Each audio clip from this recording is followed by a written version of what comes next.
你有冇諗過可以唔使做，早啲退休，提早享受人生呢？今日我就會教大家一個六合彩必勝法。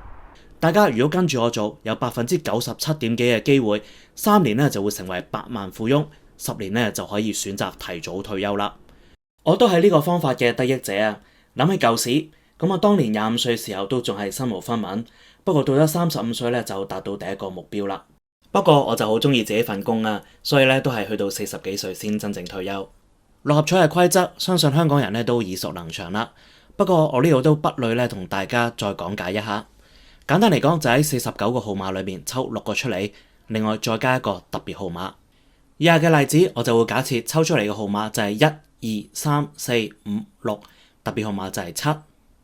六合彩嘅每一注就喺嗰49個號碼裏面揀6個出嚟。如果你揀嗰6個號碼，亦都係抽出嚟嗰6個號碼咧，咁你就會中頭獎啦。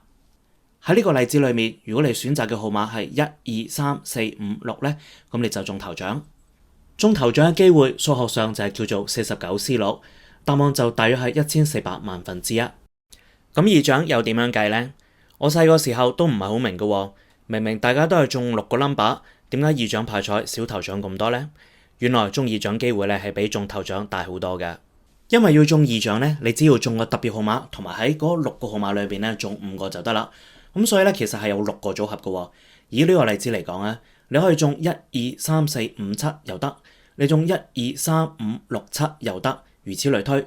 咁所以中二獎嘅機會咧係中頭獎嘅6倍，計出嚟咧中二獎嘅機會就係233萬分之一啦。要中3獎就唔使中特別號碼，只要中6個裏邊嘅5個號碼就得啦。中獎機會係二獎嘅42倍，大約係55,500分之一。要中4、5、6、7獎，中獎機會咧就比較高，咁但係派彩金額咧就比較低啦。咁就算中到4獎，派彩都係得9600蚊嘅啫。而中5、6獎得幾百蚊，中7獎咧更加只係得40蚊啫。六合彩嘅獎金其實都係嚟自投注額，總投注額嘅25%會用博彩稅形式咧入咗庫房，另外15%咧就會撥做獎券基金，仲有6%咧就會成為馬會嘅佣金。派彩方面，由於4、5、6、7獎都係固定金額啊，所以咧就會首先派咗俾4、5、6、7獎先，然後咧就扣出金多寶嘅累積啦。剩低嘅彩池就45%俾頭獎，15%俾二獎，40%俾三獎。歷來最高嘅頭獎派彩就係9100萬，當時咧就係2021年嘅8月，而歷來最低嘅頭獎派彩試過得127000幾啫。不過當時咧就係2蚊一注啊，如果換翻而家嘅10蚊一注咧，咁其實咧都唔過100萬喎。二獎派彩嚟講，最高咧就試過550萬，出現喺2016年。不過如果太多人中二獎嘅話咧，除出嚟個數咧就會太少啦，咁所以咧都有個下限嘅，最少咧都會派38,400蚊。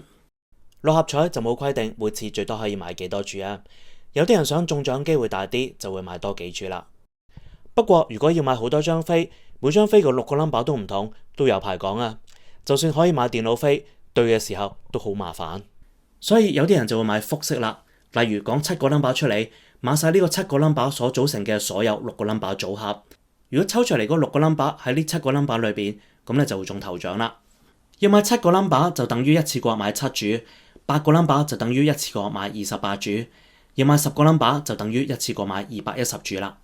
咁究竟我有啲咩妙計可以通過六合彩達成財務自由呢？其實就好簡單嘅啫。首先咧就大家揀10個 number 出嚟。然後將呢10個 number 咧就寫喺張紙上面，將張紙咧就貼喺大門嘅後邊。同一時間你就揾一個平時好少用嘅銀行戶口，視呢個戶口咧為六合彩專戶。每次開六合彩之前，你都將要買六合彩嘅錢轉入去，咁就得啦，唔使真係走去買六合彩㗎。咁啊，每日放工之後諗下嗰日有冇開彩喎。如果有開彩嘅話咧，你就對翻自己買嗰10個 number 有冇中到六合彩。如果中咗咧，你就將相對應嘅獎金喺呢個戶口轉翻出嚟，入翻落去你平時用開個戶口。例如你中咗7獎咧，咁你就攞翻40蚊出嚟用；如果你中咗6獎，咁又攞翻320蚊出嚟。咁但係如果呢個六合彩專戶唔夠錢派，咁點樣呢？咁就唔好意思啦，你呢個計劃咧就失敗咗啦。我都講過呢個計劃嘅成功率係97.幾%，即係話仲有2-3% 嘅機會咧係會失敗嘅。大家可能有興趣知道呢97.幾%係點樣計出嚟嘅呢？其實我就計每次買10個 number 複式，即係210注，每年咧就買150次，買足10年。咁由於中頭獎機會咧就大約係1400萬分之一啦，咁所以乘翻出嚟咧就會大約有2.25%咧有機會中頭獎啦。換言之，有97.幾% 機會咧就中唔到。咁即係話喺大部分情況下面，你對完嗰10個 number 都會發覺自己冇中到喎。冇幾耐之後，你就會發覺呢個六合彩專戶裏面嘅錢會越滾越多。咁你就拎啲錢去投資，穩穩陣陣賺翻每年7厘嘅回報。咁3年之後，你啲錢咧就會變咗做100萬。你就成為百萬富翁啦。10年之後，你啲錢咧就會滾存去到成450萬添，慳慳地都夠躺平退休噶啦。我都知大家噓緊我噶啦，以為我有啲咩橋可以教大家買六合彩買到發達，原來就叫大家唔好買，儲低啲錢攞去投資。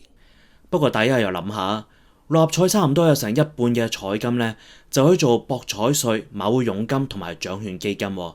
仲邊有咁容易俾你諗到條橋靠六合彩去發達啦？換個角度嚟講，大家識得理財，仲好過識得買六合彩啊！唔知大家有冇聽過 FIRE 呢？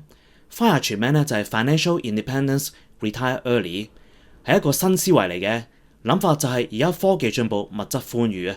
大家係咪仲有必要做到60歲、65歲嘅退休年齡先至可以安享晚年呢？提早退休就唔一定適合每一個人嘅。不過我相信大部分人都希望自己得到財富自由，從而有更多嘅選擇。